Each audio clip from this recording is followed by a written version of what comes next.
श्री लड्डू गोपाल अवधी भाषा पे एक माता रानी का भजन गावत है। अच्छा लगे तो लाइक करना, कमेंट करना, शेयर करना। जयकारा शेरा वाली की।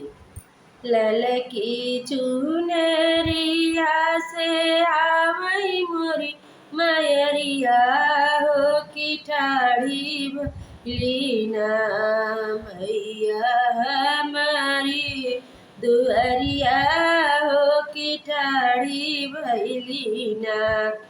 ललकी चुनरिया से आवई मोरी मयरिया हो की ठाड़ी भैलीना मैया हमारी दुअरिया हो की ठाड़ी भैलीना।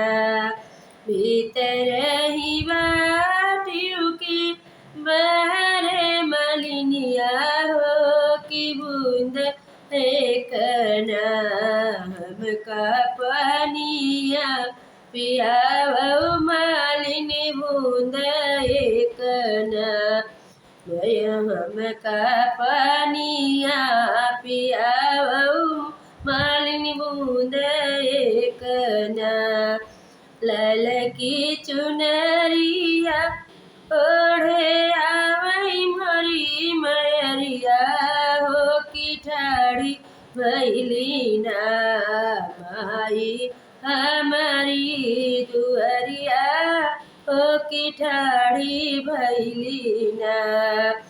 भीतरा से निकली है मोरी मलिनिया हो कि कैसे भीतरा ही